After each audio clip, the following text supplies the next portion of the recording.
Hello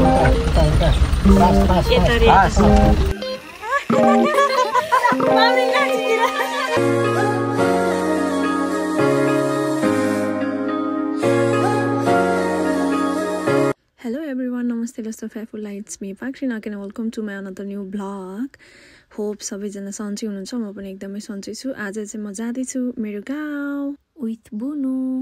हाम्रो मामाको reaction चाहिँ कस्तो हुनेछ हामी हेर्ने छौं गाइस। यस्तो भन्दा हामी चाहिँ अघि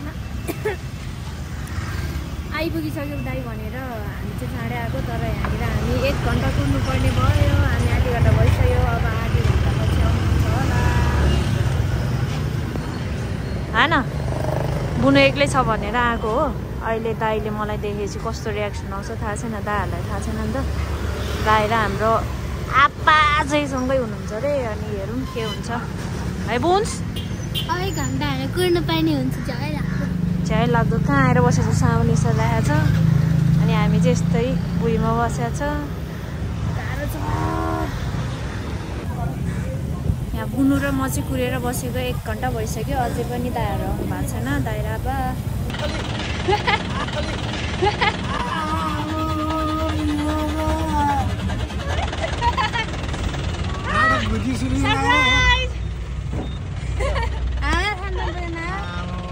कहाँ बसेर जाने त? नानी होला स्टुडेन्ट नै हो मलाई 1 घण्टा 2 घण्टा कुरायो अनि यहाँ बल्ल दाइ आउनुभयो। सरप्राइज। दाइको गाडीमा जाने घर हिँड्दा माथि मिलेर त बस्ने होला नि होइन मामा। अनि दाइले चाहिँ स्ट्रबेरी ल्याउनु भएको रहेछ दिदीहरूको लागि, तर आज चाहिँ हामीले यता यो फ्रेस हो नि त नि, फ्रेस हो हुनु पर्दैन दाइ। दाइ चाहिँ तल कति गुलियो पुरा तल बस पार्क जानु भएको छ। हामी चाहिँ यता बसमा हुन्छ है। दाइले ल्याउनु भएको स्ट्रबेरी खाँदैछ दाइ।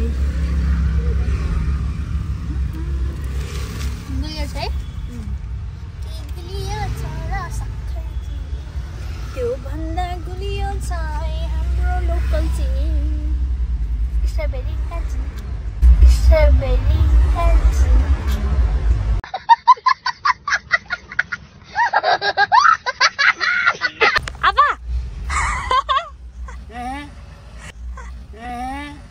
सायद तपाईले पहिलोचोटि देख्दै हुनुहुन्छ होला यस्तो सरप्राइज रियाक्सन। अनि खनाङ घण्टी गुल्ला घण्टी खै ताने खोल दिया दो बगर ली होली डन डन। बुने त डराइगयो मामाले गाडी चला देखेर ए भएर बसिरहेछ। आई कस्तरी टाउको ठोकिरहेको पछाडि। वहाँ हो मेरो ठुलो दाइ, अनि दाइ र आप्पाको रियाक्सन तपाईहरुले देख्नु भयो नै होला। अनि तपाईहरुले देख्न सक्नुहुन्छ I am already on the way. म चाहिँ घर जाँदैछु। अनि साथीहरु गाउँको बाटो यस्तै हो, धन्न पानी परेर धुलो चाहिँ उडेको छैन। दामी दामी यो धनिया चाहिँ लोकल रहेछ अरे। सो गाइस हामी चाहिँ मजा चप्पल खाएर छ जिङ्गे। अब हाम्रो नेक्स्ट स्टेसन चाहिँ हाम्रो भाइको घर हुनेछ। सो भएर हाम्रो माइतीको रियाक्सन हेर्नुपर्छ। लु लु अलि काटा धेरै भयो। ल मामा भान्जीले गाडी चलायो। नकाटा यस्तो छ बाटो चाहिँ। अगाडि हेर्ने कतापट्टि काट्नु पर्ने रहेछ हेर्ने के कतापट्टि जानुपर्छ त्यतापट्टि काट्ने। तिमी त्यहाँ छ नि, त्यहाँ भएपछि यो बिचको डाँडा छ नि, आफूले त्यहाँ सिधा पार्ने क्या हजुर। फेरि न्युजमा आउला नि 10 वर्षको नानीले आइछ गुटुङटुङ अफ रोड राइडर भनेर आइसन तामाङ भन्दै इतिहास रोज्नु भएको छ। 10 वर्षको नानीले आमा छोडिदिएको छ फेरि एउटाले। उल्टाउने परे उता पुगेपछि मात्रै काट्ने अहिले। काट्ने तल्लोपट्टि अब तल्लोपट्टि तल्लोपट्टि छेउपट्टि छेउपट्टि छेउपट्टि छेउपट्टि राइट काट्ने राइट काट्ने चलायो बुनेले चलायो अझै काटा अब उता उता उता फास्ट फास्ट यतारी fast fast fast fast fast fast good good good वाइ भित्रतिर लाग्यो फेरि चढाव मामाले त्यो जानुपर्छ रात बसिसक्यो चलायो यार एकछिन त दामी दामी ल कस्तो छ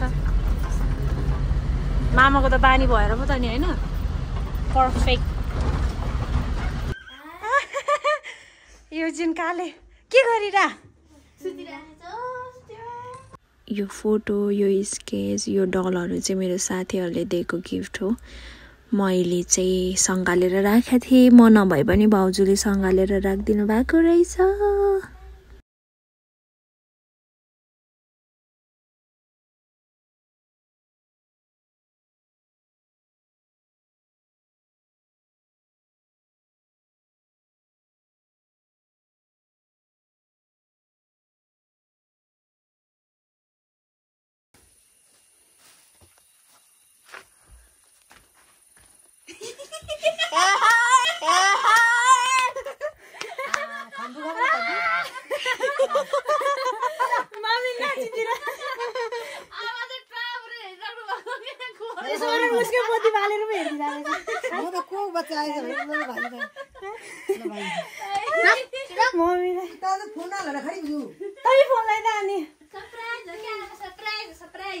के साह्रो बिजोग बनाएको घर त बाफ्रे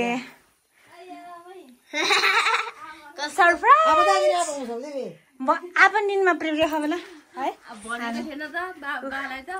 चङ चाहिँ पुरै अफिस हिमादेखि पुरै टिडी प्रेम यहाँ तल आप्पा र आमा मात्र बस्नुहुन्छ नि त अनि घर चाहिँ भत्र गोल गरेर बस्नु भएको रहेछ अनि मम्मी चाहिँ अझै पनि त्यही कुरा गर्दै हुनुहुन्छ कस्तो भन्दै नभनिकन आएको त तिमीहरू भन्दै अनि सरप्राइज पनि कहाँ भनेर आउनु होइन कहाँ कल गरेर आउनु त यस्तो हो नि त सरप्राइज भनेको उनीहरूलाई थाहै छैन अनि त्यही हो भाउजू एउटाको चाहिँ क्याप्चर गर्न पाएन किनकि भाउजू चाहिँ अफिसमा व्यस्त हुनुहुन्थ्यो त्यही भएर गाइज सो मेरो सरप्राइज ब्लग चाहिँ यति नै किप सपोर्टिङ किप वाचिङ